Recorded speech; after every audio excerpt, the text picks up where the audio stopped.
सभी बंधुओं को नमस्कार। एस्ट्रो आचार्य चैनल में आपका स्वागत है। बंधुओं, मंत्रों से हम लोग वैदिक काल से ही परिचित हैं, लेकिन ये मंत्र वास्तव में क्या हैं, इनके प्रकार आदि क्या हैं, आज मैं आपको बताऊंगा। बंधुओं, वर्णमाला का प्रत्येक अक्षर अपने आप में एक बीज मंत्र है। बस उनका उचित संयोजन और आवृत्ति ही मंत्र कहलाती है। जैसे हम किसी से कहें कि आप बहुत सुंदर हो, तो इन सब समूहों को सुनकर उसके चेहरे पर मुस्कुराहट आ जाती है। और जब हम उस व्यक्ति से कहें कि तुम पागल हो, तो वही व्यक्ति क्रोधित हो जाता है। भावार्थ स्पष्ट है कि शब्दों का संयोजन जो हमें परमात्मा के निकट लेकर जाए व उनसे संपर्क कराए, वही मंत्र है। मंत्र शब्द व्यापक अर्थ लिए हुए है। वेदों के छंदों, देवी देवताओं की स्तुति, हवन में प्रयुक्त निश्चित शब्द, कुरान शरीफ की आयतों को भी मंत्र कहा जा सकता है। निश्चित शब्द समूह द्वारा उच्चारण की गई ध्वनि मंत्र कहलाती है। मंत्र में दो शब्द निहित हैं, एक मन और दूसरा त्रा।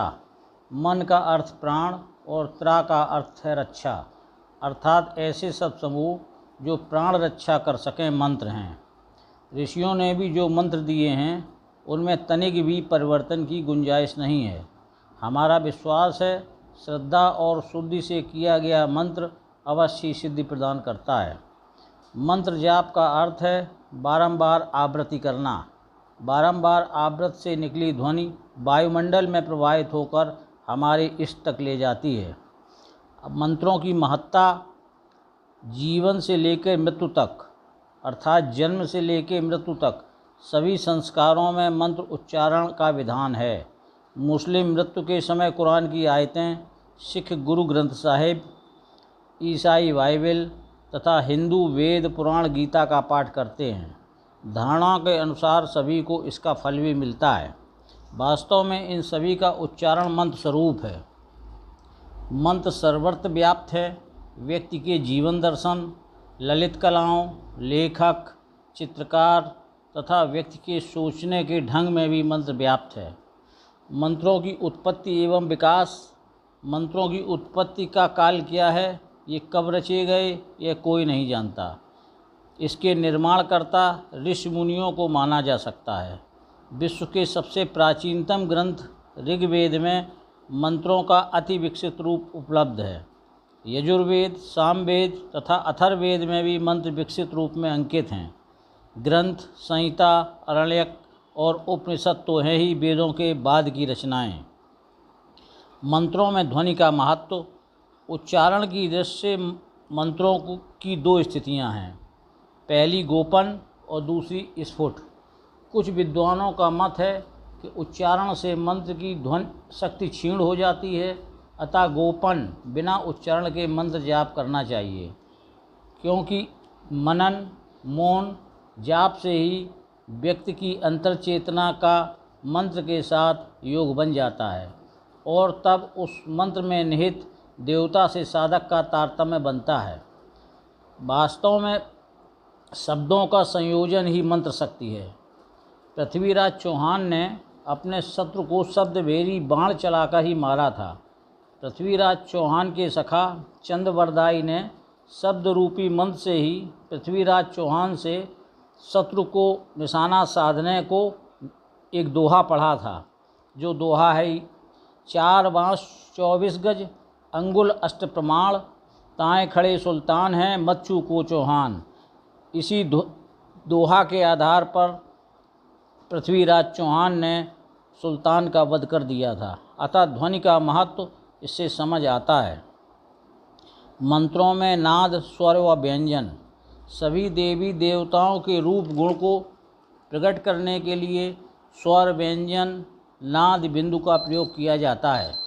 देवी देवताओं के बीजाक्षर होते हैं, जैसे गणेश जी का गा, दुर्गा जी का दा, लक्ष्मी जी के लिए शा, हनुमान जी के लिए हा जैसे बीजाक्षर हैं। इन बीजाक्षरों पर अनुस्वार माने बिंदी या अनुनासिक माने चंद्रबिंदी संकेत लगाते हैं।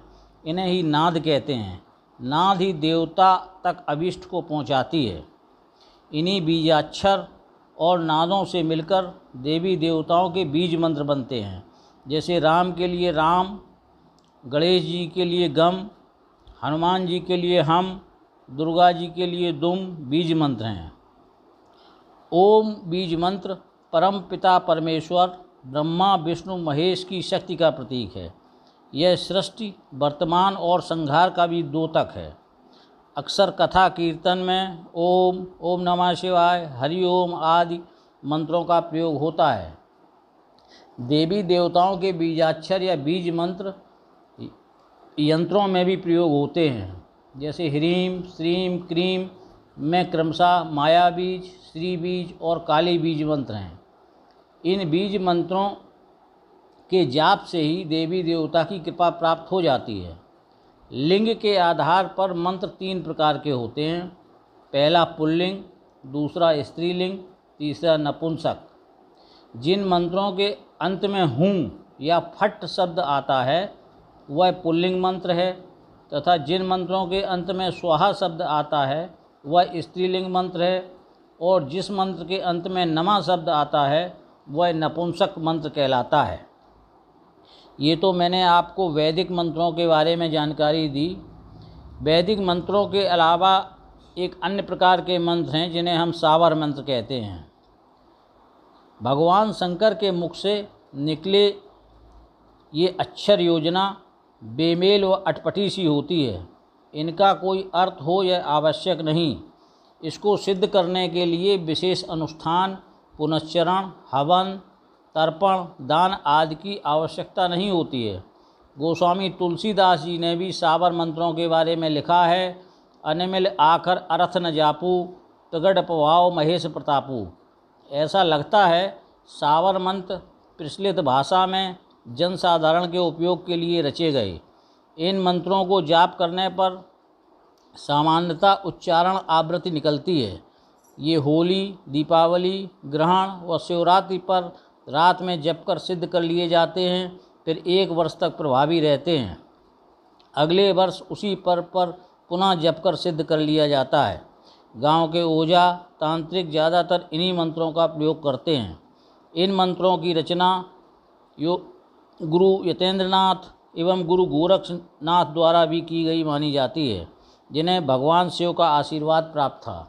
इसी कारण इन मंत्रों में गोरखनाथ जी की, हनुमान जी की व अन्य देवी देवताओं की दुहाई व सौगंध आती है।